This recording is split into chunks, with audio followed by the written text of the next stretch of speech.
Tahun 2025 menjadi fase krusial bagi Indonesia untuk menavigasi tantangan dan peluang ekonomi di tengah dinamika global yang semakin kompleks. Selain itu, ambisi pemerintah untuk menciptakan pertumbuhan ekonomi hingga mencapai 8% juga bukan pekerjaan yang mudah. Lalu bagaimana Kementerian Keuangan sebagai salah satu pilar utama kebijakan ekonomi memainkan perannya dalam menciptakan pertumbuhan ekonomi yang berkelanjutan, tangguh, dan tentu saja inklusif. Insight akan membahasnya bersama saya, Desi Anwar.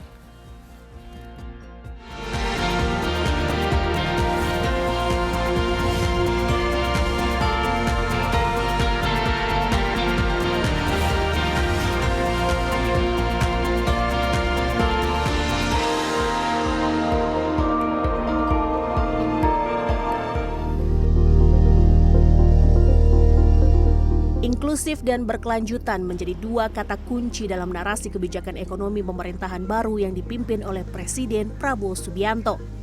Indonesia diharapkan dapat menunjukkan resiliensi yang solid di tengah tantangan dan situasi ekonomi global yang diproyeksi masih penuh tantangan pada 2025. Perekonomian nasional diharapkan tetap tumbuh kuat tahun 2025, melaju di kisaran 5,1 hingga 5,5% seperti tertuang dalam kerangka ekonomi makro dan pokok-pokok kebijakan fiskal tahun 2025. Asumsi ini memang cenderung optimistis di tengah perkiraan stagnasi ekonomi dunia. Target pertumbuhan ekonomi tersebut akan dapat dicapai apabila terjadi konvergensi dalam aktivitas perekonomian regional di seluruh sektor usaha serta efektivitas kebijakan fiskal yang mendukung akselerasi transformasi ekonomi nasional. Sinergi antara pemerintah, Bank Indonesia, Kementerian Keuangan, dan Otoritas Jasa Keuangan juga harus terus diperkuat sebagai garda terdepan dalam menjaga stabilitas perekonomian Indonesia. Selama lebih dari 3 dasawarsa Indonesia menghadapi persoalan yang cukup serius, yakni middle income trap atau jebakan pendapatan menengah. Situasi jebakan pendapatan menengah bukan sekadar statistik ekonomi, tapi melainkan realitas yang bisa menghambat perjalanan bangsa menuju status negara maju. Indonesia pun tengah melakukan akselerasi dan menargetkan untuk mencapai status negara berpenghasilan tinggi sesuai dengan visi Indonesia Emas 2045. Lalu bagaimana langkah strategi khususnya dari Kementerian Keuangan sebagai garda terdepan dalam menciptakan fondasi ekonomi yang tangguh, berdaya saing, dan inklusif. Nah, untuk menjawab tantangan ini, sudah hadir bersama saya untuk membahasnya Wakil Menteri Keuangan Republik Indonesia, Thomas Djiwandono. Halo, Mas Menteri, Wamen. Mas Wamen Tommy, apa kabar? Kabar baik, terima kasih sudah diundang, Mbak Desi. Iya, dan ini senang sekali karena dengan ini Kementerian Keuangan yang di administrasi ini kita juga harus hafal ya. Ini wamennya banyak soalnya. Ada 3 ya, ada menterinya, ada wakil menterinya. Nah, saya biasanya selama ini ya sudah ini sering lah dengan menterinya, tapi senang sekali bertemu dengan Mas Wamen ini dengan latar belakang kalau saya lihat ya. Saya tuh dulu sering wawancara bapaknya. Sekarang wawancara anaknya, jadi ikut bangga ya. Bagaimana selama 1 bulan ini ya, sudah adjust ya dengan tugas yang baru dan pemerintahan baru, dan seperti kita ketahui kan Mas Tommy juga sebelum akhir pemerintahan Presiden Jokowi kan juga sudah menjabat sebagai wakil menteri. Bisa cerita sedikit apa-apa saja yang dilakukan dan bagaimana untuk settle in the new job? Oke, jadi intinya Mbak Desi kan waktu pertama kali saya istilahnya berkolaborasi sama Kementerian Keuangan, itu sebenarnya beberapa bulan sebelum saya diangkat oleh Presiden Jokowi. Mungkin di sekitar bulan mungkin Maret ya. Dan tahun ini kan ya? Tugas saya waktu itu karena saya ikut di tim transisi itu semacam PIC untuk bicara anggaran, Mbak. Oke, itulah fokus saya utama, dan itu berbulan-bulan saya dan tim waktu itu ada beberapa dari tim saya sendiri, kita sangat intens dengan Kementerian Keuangan. Nah, jadi waktu diangkat oleh Presiden Jokowi yang terus terang buat saya juga mengagetkan dan tiba-tiba itu semacam udah hampir natural lah waktu itu masuknya ke situ. Dan tugas utama tetap adalah menjaga anggaran untuk 2025. Karena anggaran 2025 itu adalah sebetulnya kunci untuk pemerintahan waktu itu presiden terpilih menjalankan program-program utamanya. Jadi ya saya beruntung karena ada semacam proses, ada proses transisi untuk saya sendiri masuk di Kementerian Keuangan. Tentunya nih Kementerian Keuangan saya suka berkelakar sama senior-senior ini 24 jam kadang-kadang kurang rasanya karena begitu banyak yang kita hadapi, begitu banyak tanggung jawab yang perlu kita pikirkan, bukan hanya Kementerian Keuangan tapi lintas kementerian. Tapi intinya karena sudah ada semacam cycle seperti itu buat saya sangat saya beruntung dan akhirnya saya rasa diterima dengan baik. Nah, saya tertarik dengan perspektif yang baru, yang segar dan kira-kira pemikiran baru ya untuk mengimplementasi ini semua dan cara bekerja dengan wamen lain dan juga Menteri Keuangan. Apa sih persisnya yang ditugaskan baik oleh Menteri Keuangan itu sendiri atau mungkin dari Presiden ini yang harus dicapai? Saya rasa penting saya jelaskan di sini bahwa kami yaitu Ibu Menteri dan kami ada 3 wakil menteri, ada saya, ada Pak Anggito dan ada Pak Sua. Kami ini bekerja, Ibu Menteri itu leadershipnya seperti hampir kayak board di swasta lah. Dalam arti beliau tuh chairwoman-nya, kami di bawah bertiga dan semua dirjen fungsional dan vertikalnya itu reportingnya ke segitiga tersebut. Jadi kita tuh ya semua saling bekerja sama dan informasi yang masuk itu semua terkonsolidasi. Ya. Namun tentu ada fokus-fokus tersendiri. Dalam hal ini Pak Anggito diberikan tugas untuk fokus di penerimaan negara. Pak Sua adalah fiskal dan anggaran. Ya. Saya fokusnya di internasional, hal-hal yang sifatnya international finance, multilateral banks, pembiayaan dan sebagainya. Namun kita saling selalu membantu. Jadi ini satu kesatuan lah. Dan ini koordinasinya baik ya, cukup sangat baik, kolaboratif. Sangat baik. Jadi tidak ada silo-silo kan ini. Jadi Mbak Desi, saya ini kan sebelum masuk pemerintahan itu 25 tahun lebih di swasta. Ya. Saya katakan ke Bu Menteri waktu itu dan waktu itu masih hanya ada Pak Sua. Saya bilang saya ngerasa udah hampir kayak manajemennya itu seperti di perusahaan. Jadi nggak ada silo sama sekali. Tidak ada silo, semua bekerja sama. Semua keputusan dibuat secara transparan. Kita kerjanya semua elektronik sekarang, jadi transparansi semua digitalized. Jadi saya merasa dari situ aja saya merasa comfortable waktu itu masuk. Iya, tapi dengan ke bawah kan itu juga harus nyaman, apalagi karena kalau di kementerian dan pemerintah itu kan birokrasi itu sebenarnya adalah fondasinya. Betul. Menterinya kan bisa berubah kapan saja, Betul. tapi nah ini biasanya jadi tantangan terbesar juga di situ kan. Jadi tantangan cuman menjadi fondasi yang utama. Jadi birokrasi seperti Mbak Desi katakan kan, ya kalau di atasnya berubah, birokrasinya tetap harus, kalau enggak susah kita kan, by nature kan seperti itu. Artinya saya harus mencoba supaya birokrasi juga dalam tanda kutip percaya sama saya, ya kan, dan itulah yang buat saya membuat di bulan-bulan pertama tadi Mbak Desi menanyakin gimana, itu banyak untuk ya itu bukan hanya proving myself, cuman bahwa saya tuh memang bisa diterima sebagai tim dari birokrasi tersebut. Oke, kita istirahat sebentar. Ya, Mas Wamen, tapi percakapan kita masih panjang, jadi mungkin banyak sekali yang kita bahas nih. Sudah jelas bahwa Mas Wamen ini fokusnya lebih ke investasi ya, khususnya yang berkaitan dengan investasi luar negeri masuk ke Indonesia. Ini penting sekali sebagai salah satu driver dari pertumbuhan kita. Itu adalah banyaknya investasi yang masuk ke Indonesia. Tetaplah bersama Insight with Desi Anwar, kami akan segera kembali.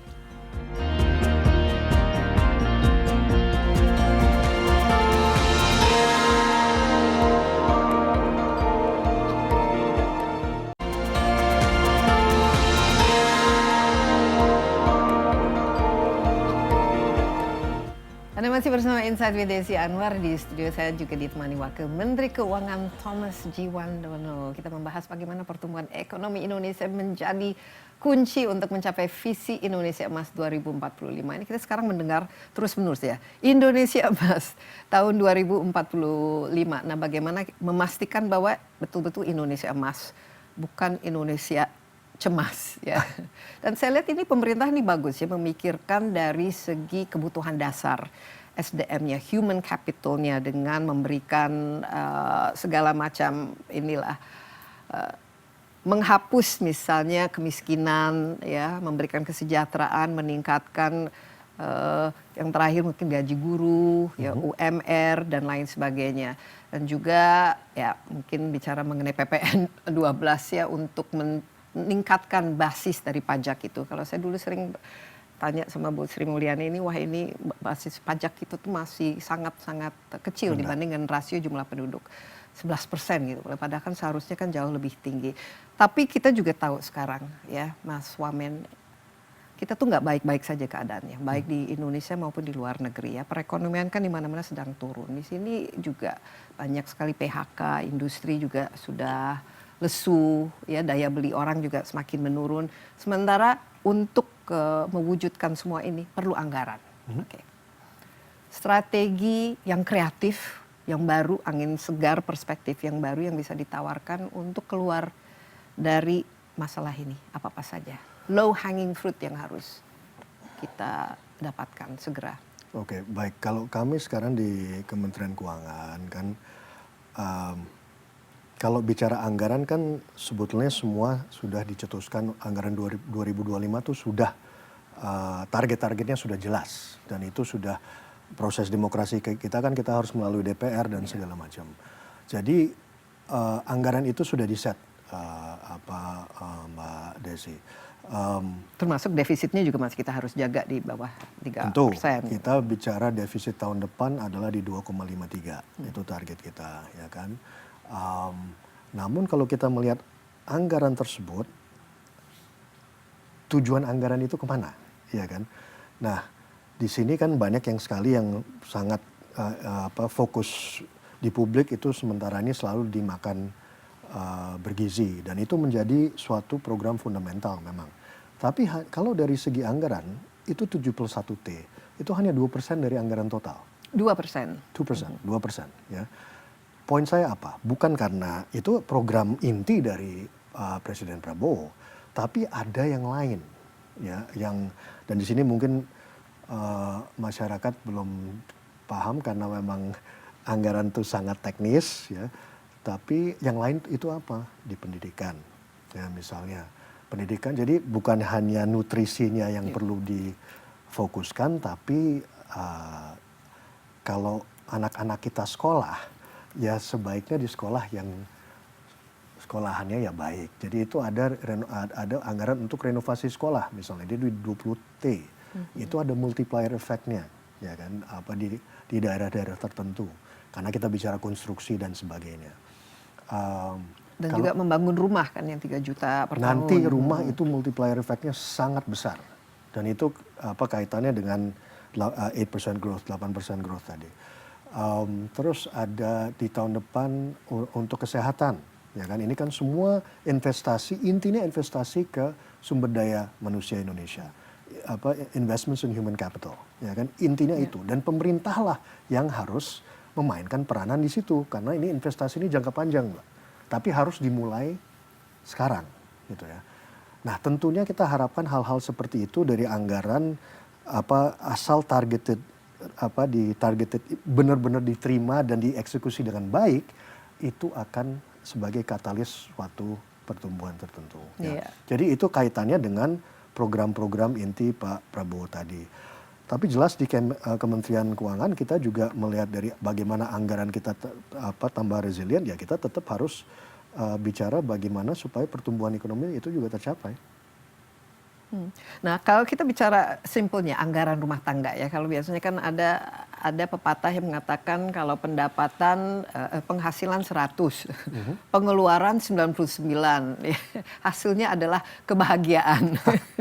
Tapi kalau penghasilan 100, tapi pengeluaran 101 itu dampaknya itu kita jadi melarat ya istilahnya. Nah, kita sekarang bicara mengenai mendapatkan anggaran ini ya, upayanya tentu saja untuk matching dengan jangan sampai ada defisit di mana pengeluaran kita kan jauh lebih besar dari penghasilan. Ini penting untuk mencari driver dari pertumbuhan 8% ini. Ini seharusnya dari mana driver utamanya, Mas Wamen?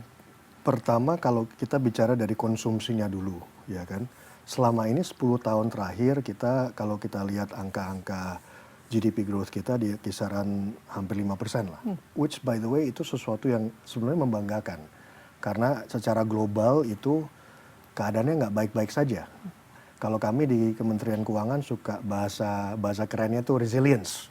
Ya sebenarnya resistensi kali ya di bahasa itu supaya karena nah ini basis kita ya.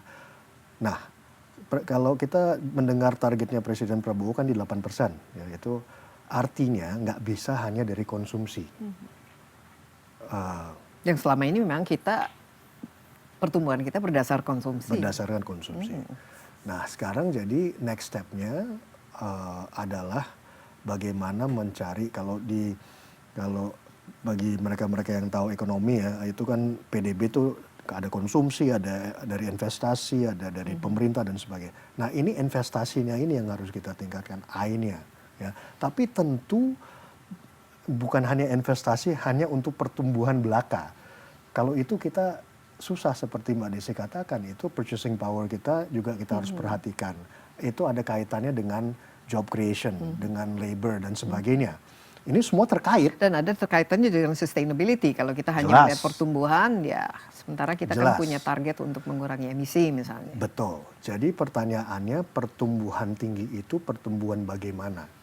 Dan caranya seperti apa? How-nya seperti apa? Jadi tapi saya merasa sudah karena saya sudah saya di timnya Pak Prabowo sudah lama, sekarang di pemerintahan saya rasa kita memang mempunyai paling nggak punya strategi yang sedang kita godok terus di dalam pemerintahan karena ini bukan masalah ini tantangannya di eksekusi dan disitulah pentingnya kerjasama sih di kabinet jadi itulah saya rasa PR berikutnya. Ya dan ini pertumbuhannya kan kualitasnya penting ya, harus inklusif. Jadi berarti kan harus ada job creation-nya dan juga harus ada aspek kesejahteraan masyarakatnya kan di situ, kesejahteraan sosial dan juga mengurangi gap antara yang kaya dan miskin itu kan pentingnya equitable. Betul. Yang satu lagi itu harus sustainable. Jadi berarti ya kalau kita melakukan sesuatu aspek lingkungan hidupnya, ESG-nya kan juga harus diterapkan dan yang lain tangguh. Kalau saya lihat dari sejak kita tahun 98 dan juga krisis tahun 2008, kita tuh tangguh ya, cukup resilient. Kita bisa bangga lah dengan, walaupun ada COVID, kita tuh masih kuat. Tapi kan sekarang ini saya lihat itu kan di mana-mana juga kan stagnan ya pertumbuhan itu. Dan untuk lebih dari 5% saja itu kan harus ada effortnya ya untuk mencapai itu. Bagaimana supaya dari segi implementasinya itu bisa cepat? Oke, sekali lagi kita bahas tahun depan dulu, Mbak Desi ya. Di situ kan fondasinya adalah APBN 2025. Ya. Tadi saya jelaskan lebih rinci lagi dah. Kalau di anggaran 2025 kan ada beberapa sektor yang ditujukan. Ujung-ujungnya kembali ke strategi dasarnya Pak Presiden Prabowo yaitu ketahanan pangan, ketahanan energi, which is salah satunya sustainability, ya, dan sebenarnya ketahanan air, water security karena tiga itu dianggap sesuatu yang semua terkait dan itulah yang menjadi fondasi dari strategi ke 2045-nya, Mbak. Fondasi dasar supaya kita mempunyai basis yang lebih kuat lagi ke depan. Nah, jadi dari situ anggaran itu sudah ditujukan ke hal-hal yang saya mungkin tadi katakan sebelumnya, ya. Tapi tentunya kita juga mengharapkan di luar itu juga perlu ada dalam ini misalnya investasi. Kalau kita bicara transitional energy, ya ini saya rasa semua tahu lah, misalnya kita renewablesnya apa dan sebagainya. Tapi pertanyaannya, apakah kita ada infrastrukturnya itu untuk itu? Apakah transmisinya kita perlu tingkatkan dan modernisasi dan segala macam? Ini kan ada keterkaitan. Ya. Kalau kita bicara, banyak teman-teman saya di digital sphere, digitalisasi itu dianggap sesuatu tools atau apa yang horizontal, dalam arti itu cross sektoral. Ya, jadi semua sektor itu mempergunakan digitalisasi untuk memajukan sektornya. Ya, ini harusnya membuat bisa jauh lebih efisien, pemerintahan juga lebih transparan, dan diharapkan tentu saja bisa mengurangi kebocoran, karena kebocoran anggaran ini kalau biasanya bisa sampai 30% itu. Betul. Nah, tidak tapi kalau tepat kita sasaran. kaitkan sekali lagi dengan investasi tadi, dengan AI-nya tadi, investasi besar apa? Misalnya data centers, ya kan? Nah, ini makanya ini hal-hal yang saat ini pemerintah Prabowo baru 45 hari, ya, tapi ini hal-hal yang sedang kita selalu, kemarin saya dengan teman-teman di Kemenq duduk sama Bappenas misalnya, kita lagi memperuncing hal-hal tersebut supaya apa yang sudah dicanangkan sebagai strategi itu bisa dieksekusi dan diimplementasi dengan baik. Oke, mungkin kita nanti satu persatu kita lihat lagi ya bagaimana dari segi implementasinya. Memang kuncinya kan implementasi, dan saya lihat memang banyak ya ambisi harus ya kita, karena kita punya visi, tapi caranya ke sana saya rasa ini masih perlu kita rinci lebih. Secara praktikalnya, dampaknya khususnya terhadap industri kita misalnya, atau terhadap apakah kita masih menarik sebagai tujuan investasi dan lain sebagainya. Ini semua kunci untuk menggiring terhadap pertumbuhan yang sustainable itu. Kita istirahat sebentar, tapi jangan kemana-mana dulu. Insight with Desi Anwar masih akan segera kembali.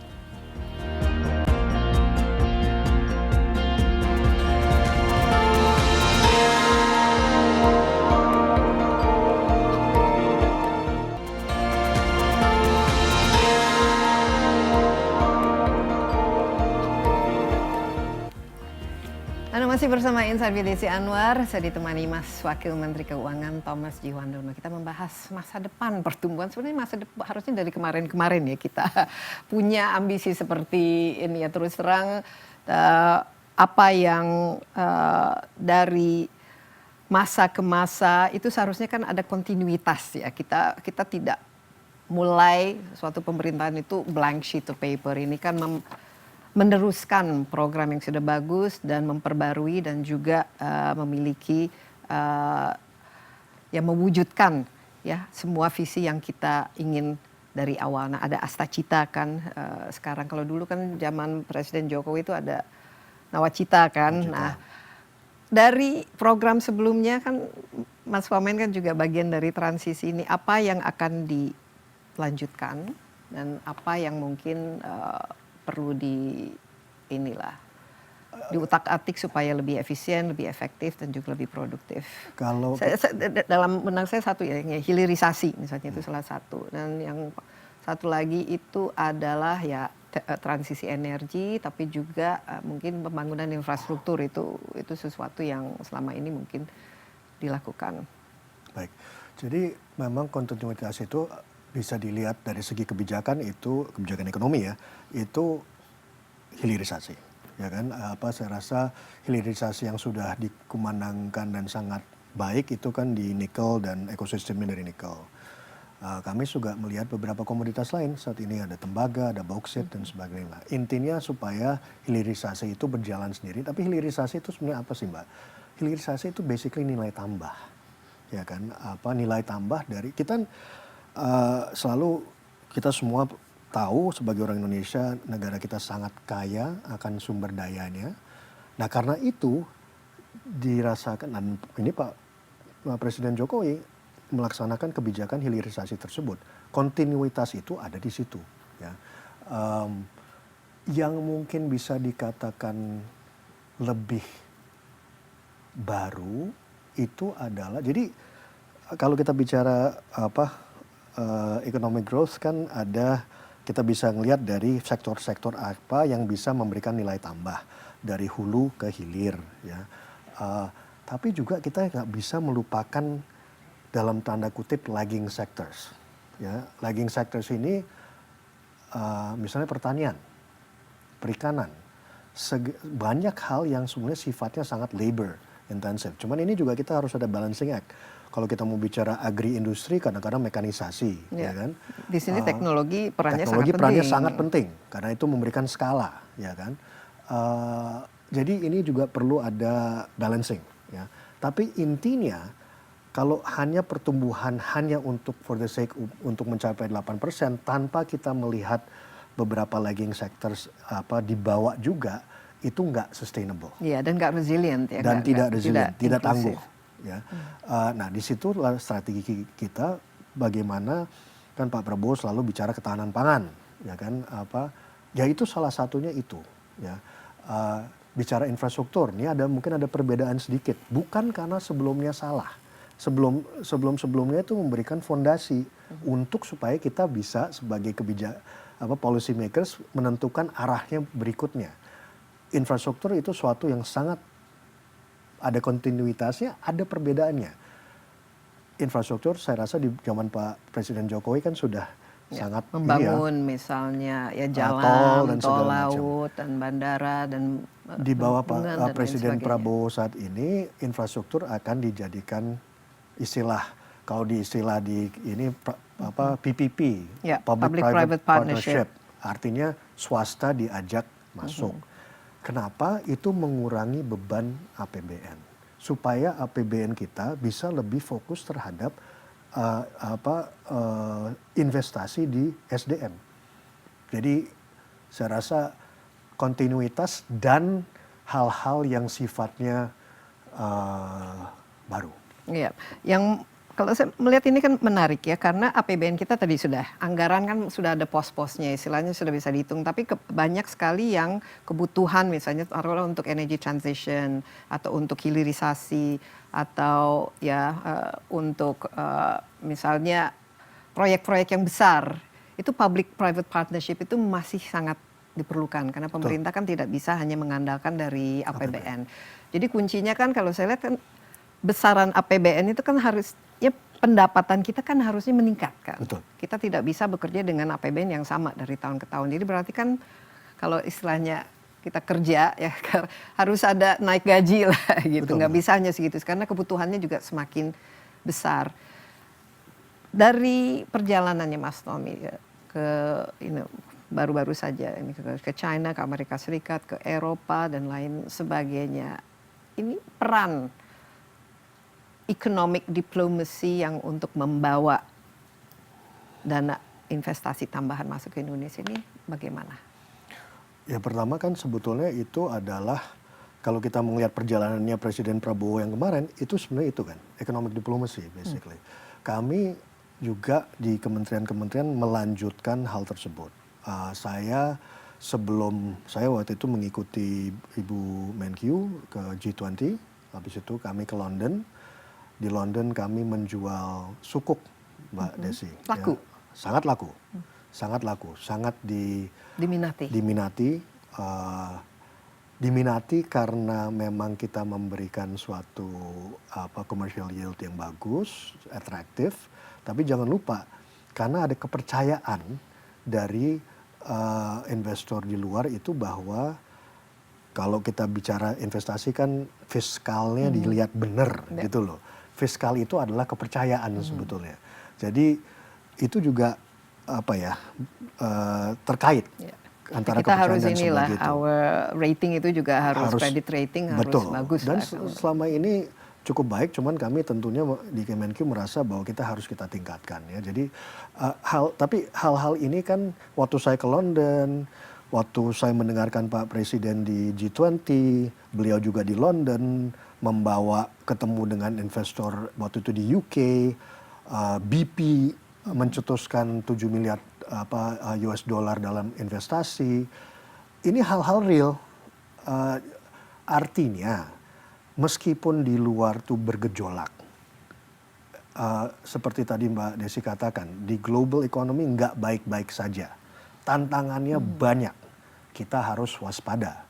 Tapi di lain pihak selalu ada opportunity.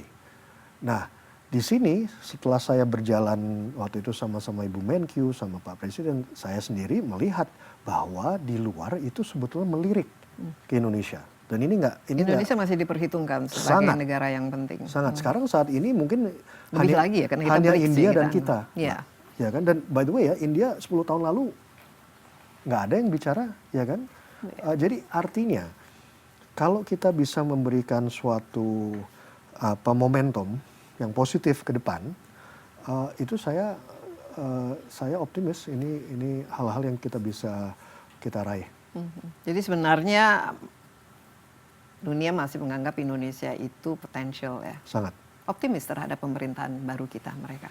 Saya waktu di perjalanan saya hampir semua memberikan optimisme ya.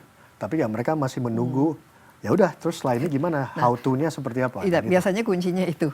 Programnya apa, proyeknya apa, so what's in it for me. Betul. Pada akhirnya kan mereka ingin mendapatkan return on interest yang tinggi. Betul. Kan ya. Betul. Betul. Kita break sebentar, tapi kita akan lanjutkan setelah yang berikut ini. Tetaplah bersama Insight with Desi Anwar.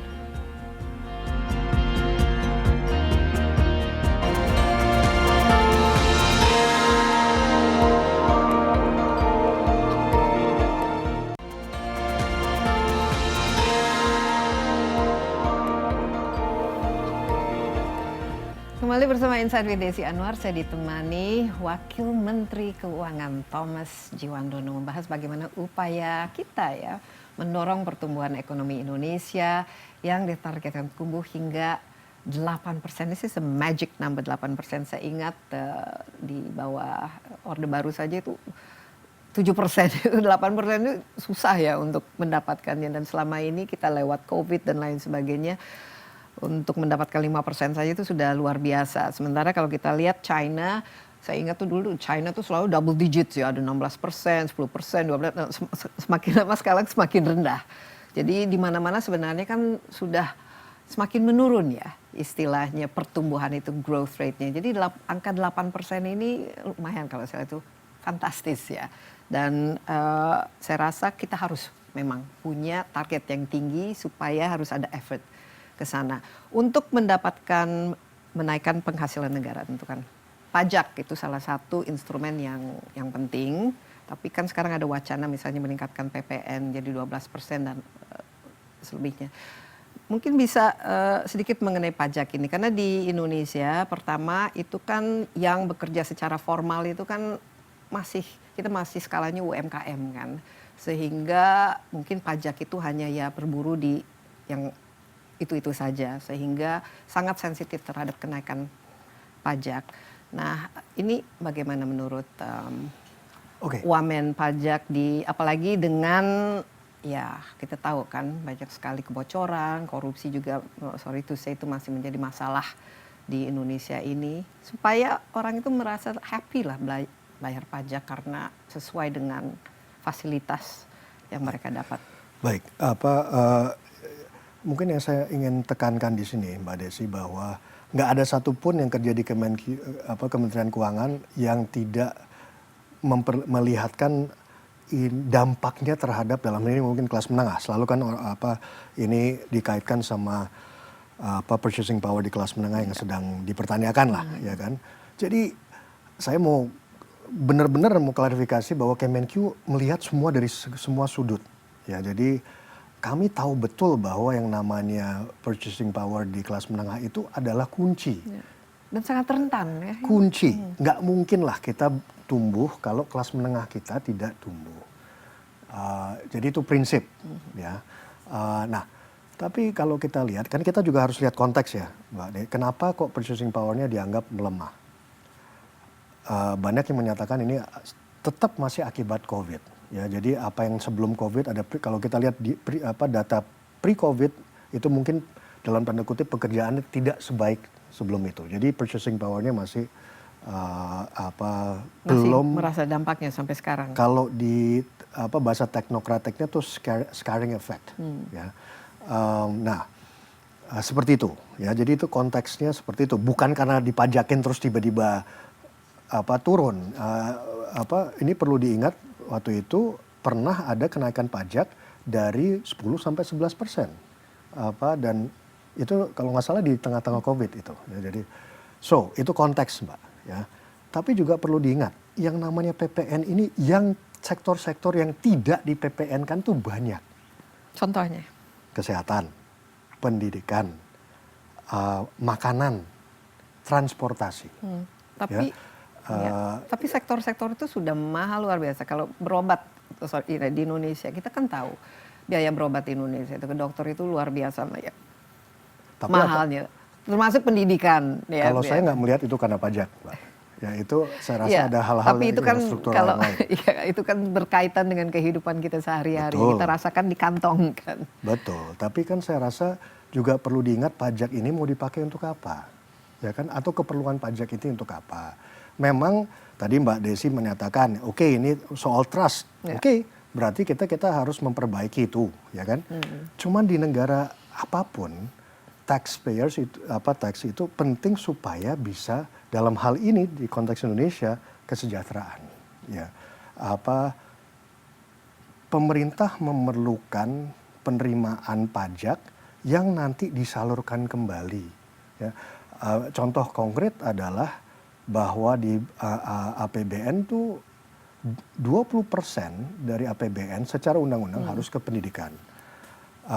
Malah di bawah Pak Presiden Prabowo ini lebih dinaikkan kan kira-kira gaji guru juga itu. katanya mau dinaikkan. Gaji guru berarti kan kemarin sudah kan mulai, juga, ya. Jadi ini kan ya memang harus sumber pemerintah itu memang dari pajak, ya. Jadi saya melihatnya, saya mengerti betul bahwa ada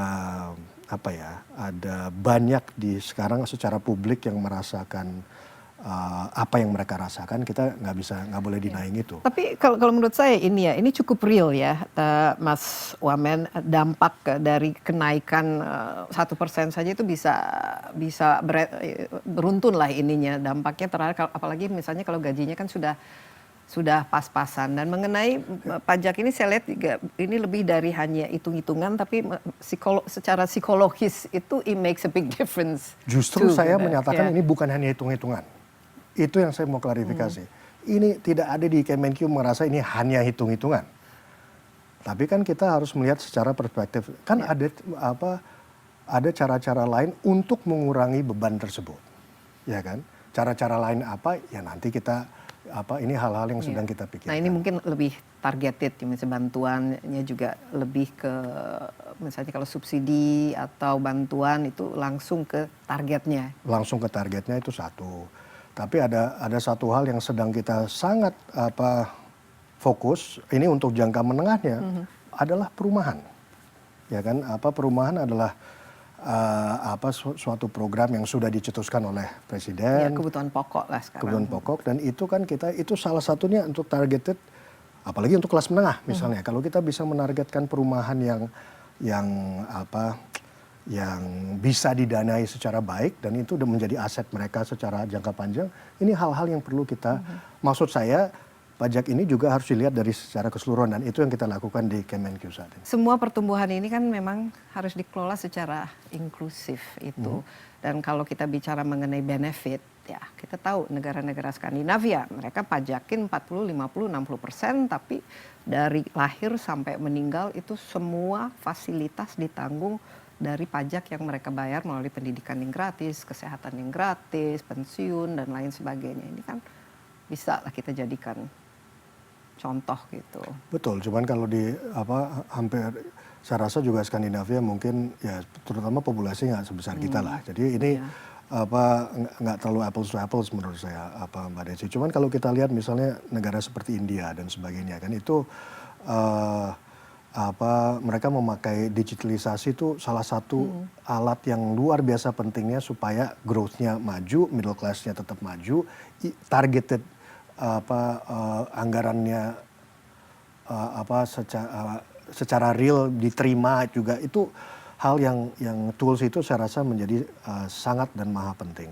Nah tapi kalau tadi Mbak Desi katakan soal middle class, itu adalah tantangan kita saat ini. Tantangan Indonesia saat ini adalah supaya jangan sampai kita terbuai terlalu complacent terus akhirnya kena middle income trap, ya kan. Saat ini kalau dihitung dari GNI ya, GNI per kapita itu kita di 4.800-an kalau nggak salah ya. 4.800 setahu saya. Targetnya untuk 2045 tuh 26.000. Ya. Yeah. Untuk mencapai ke situ kita perlu pertumbuhan di atas 6%. Range-nya tuh yang saya udah baca tuh 6 sampai 8%. Untuk supaya keluar dari dari middle income trap itu. Jadi memang 8% ini meskipun sesuatu yang dianggap tadi Mbak Desi mengatakan fantastis, kalau saya berbeda. Saya merasa itu sesuatu yang menjadi terutama dari segi policy maker kebijakan itu suatu keharusan yang harus kita pikirkan. Kalau enggak ya kita kena middle income trap. Jadi kira-kira gitu. Nah, sekali lagi tantangannya adalah di how-nya. Iya. Dan apakah achievable atau tidaknya. Oke. Makanya kita bicara sekarang untuk how-nya dan bukan how-nya saja tapi the sooner the better ini harusnya. Iya, jadi kita istirahat sebentar, tetaplah bersama Insight with Desi Anwar, kami akan segera kembali.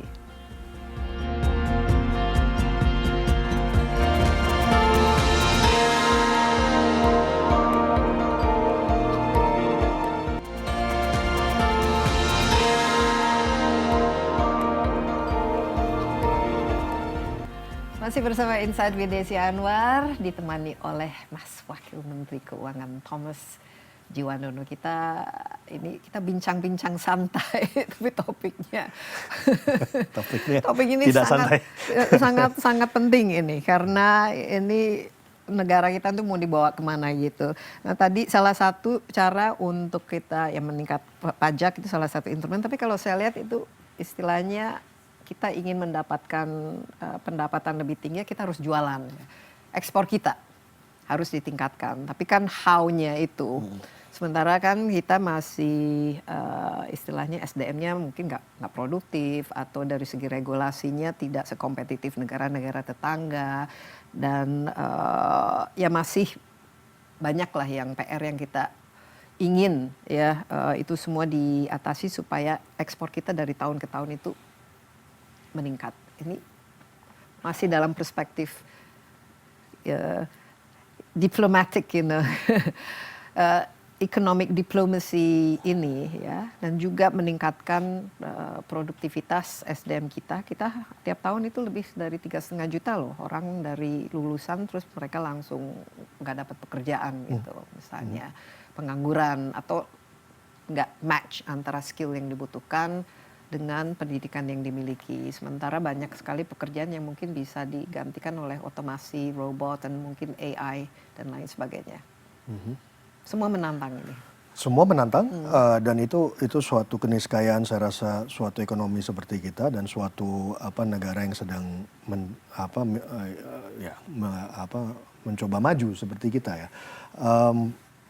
Bicara ekspor memang suatu tantangan karena ini kan hubungannya sama keadaan global juga ya, Mbak. Jadi apalagi ini sekarang kalau kita mendengarkan apa yang dikatakan Presiden Trump kan dia mau menaikkan tarif dan segala macam. Iya, jadi terhadap China. Itu memang kita harus waspada dan ini. Tapi ada juga hal sektoral ya kan kalau manufacturing kita terutama yang labor intensive yang banyak pekerjaan seperti tekstil ya itu kan memang sudah rada lama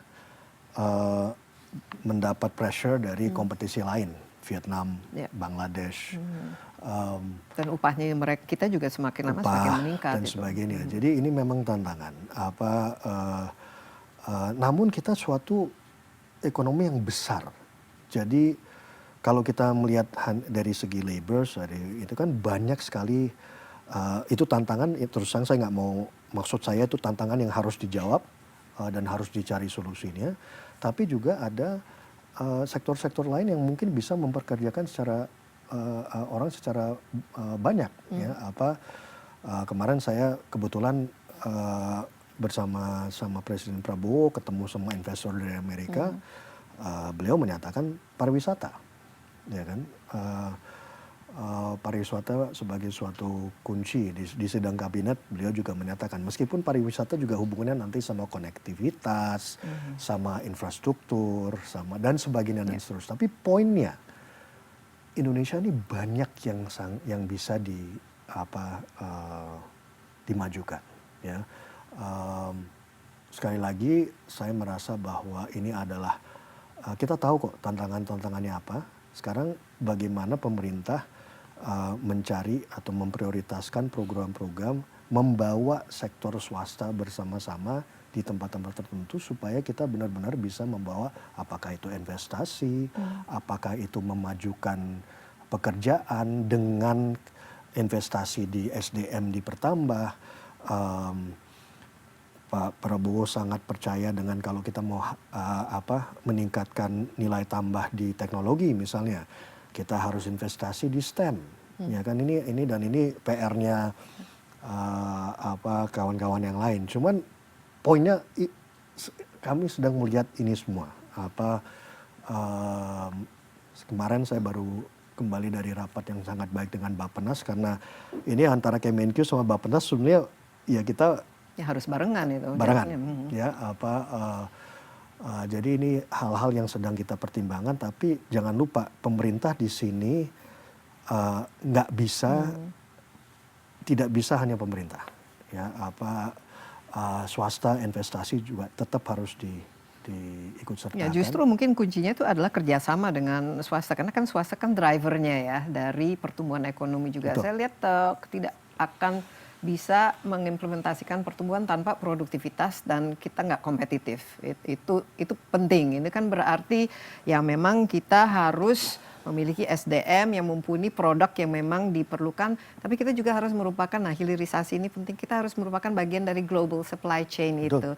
Kan kita sekarang udah mau jadi bagian dari OECD ya Mas Wamen ya, dan kita juga bagian dari BRICS itu sekarang. Ini bagaimana menerjemahkan keanggotaan internasional ini menjadi sumber dari pertumbuhan ekonomi kita. Oh, kalau dari segi itu khususnya OECD dan BRICS kan itu kan sebenarnya dua hal yang berbeda, tetapi buat Indonesia adalah yaitu karena kita dari dulu kebijakan foreign policy itu bebas aktif, di situ kami merasa siapapun yang bisa membantu kita akan ikut.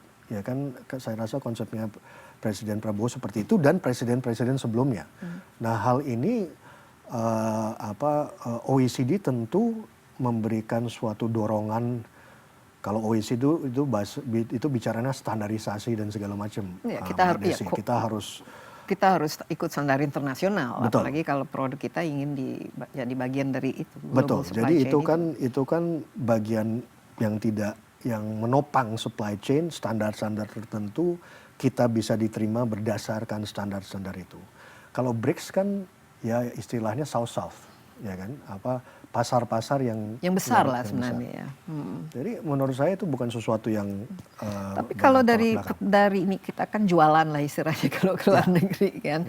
Siapa kira-kira yang paling bisa dijadikan economic partnernya dengan konstelasi geopolitik sekarang? Apalagi Presiden Trump nanti akan menjabat mulai bulan Januari dan saya lihat juga kan kita dekat dengan China dan lain sebagainya. Kita punya favorable ini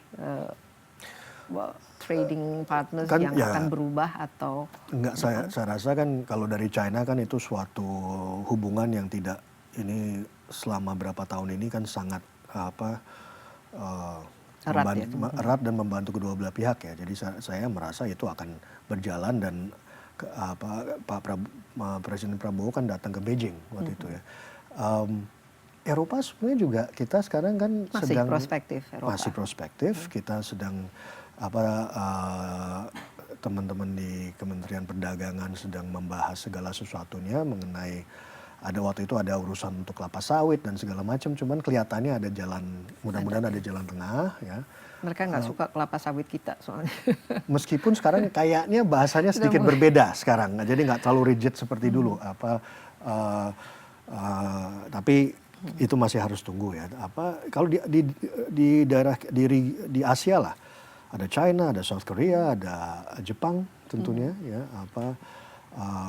Kalau Amerika? Amerika juga adalah suatu pasar yang sangat penting. Tapi kan kalau mereka mau melakukan tarif secara keseluruhan, ya itu kan di luar kontrol kita kan. Iya, Mbak Desi. kita Jadi harus apapun kita harus siap. infrastruktur merupakan hal yang penting ya. Tapi idealnya kan sekarang kita sudah punya infrastrukturnya. Tapi bagaimana menerjemahkan pembangunan infrastruktur ini menjadi motor untuk meningkatkan justru roda ekonomi kita itu. Saya rasa infrastruktur saat ini kita benar-benar harus bicara komersialisasinya, ya kan? Karena kan belum ada dampaknya yang terasa dengan pembangunan infrastruktur makanya ini. nanti mungkin ada ini contoh aja, let's say ada beberapa mungkin ruas jalan tol di tol Sumatera yang volumenya belum banyak, masih kosong. Ya terus jawabannya apa? Ya jawabannya mungkin kita harus mencari membentuk aktivitas-aktivitas ekonomi di daerah-daerah itu. Apakah itu agri-industri, apalah Harus kita lihat lagi ya ini yang mungkin ya cuman ini hal-hal yang sedang kita fokuskan, tapi poinnya adalah yang tadinya infrastruktur itu adalah tanggung jawab APBN sekarang harus dikomersialisasikan, ya kan? Jadi dengan itu seharusnya kalau kita membuka investasi itu bisa berdampak positif terhadap pertumbuhan ekonomi. Karena untuk membangun infrastruktur ini kan kita masih berutang kan, masih punya ini kewajiban. Target khusus untuk 100 hari ini apa yang diminta oleh Ibu Menteri ataupun yang harus ini, ayo ini 100 hari you have to come up with ini. Sebenarnya udah beberapa hal yang dilakukan, misalnya kenaikan upah guru kemarin adalah salah satu contoh, itu sudah dilaksanakan. Waktu itu ada juga pemutihan dari UMKM, ya kan, itu juga sudah dilakukan. Saat ini kalau kita sebenarnya bicara 100 hari kan, ya itu kan dari segi spendingnya lah. Tapi dari segi program itu, apalagi kita bicara bulan Januari ke depan lah, karena itu APBN 2025 dimulai di Januari, ya kan. Makan bergizi gratis jelas. Bukan hanya akan dijalankan, cuman kita harapkan menjadi sumber pertumbuhan. Kan konsepnya adalah di daerah-daerah lokal tersebut nanti akan ada pasokan, multiplier ya kan? effect. Ya, exactly. Perumahan juga menjadi sesuatu yang bisa menjanjikan dari segi pertumbuhan ekonomi, ya kan. Nah, perumahan mungkin nggak bisa 100 hari sih, Mbak. Ini kan perlu planning yang benar, perlu staging dan sebagainya. Nanti mungkin setelah 100 hari kita tagih lagi ya, kita lihat apa yang ini berhasil untuk diimplementasikan, dan tentu saja karena masih pemerintahan baru, we wish all the best, semua good energy, karena target ini adalah target yang kita juga sangat ingin bisa direalisasikan ya, tentu saja. Mas Wamen, sekali lagi terima kasih banyak atas insight-nya. Good luck. Terima kasih. Menyenangkankah ini? Terima kasih. Sangat menyenangkan. Sangat membuat saya harus berpikir lebih atau bekerja lebih keras lagi, lebih giat lagi. Apalagi giat lagi. Ekspektasinya kan tentu sangat tinggi ya ini. Betul. Karena ya istilahnya banyak inilah beban atau tantangan yang harus bukan beban, tantangan yang harus dihadapi. Ya, demikian Insight with Desi Anwar kali ini. Jangan lupa Anda juga dapat menyaksikan acara ini di cnnindonesia.com dan juga di YouTube CNN Indonesia Insight with Desi Anwar. Sampai jumpa, stay safe, bye-bye.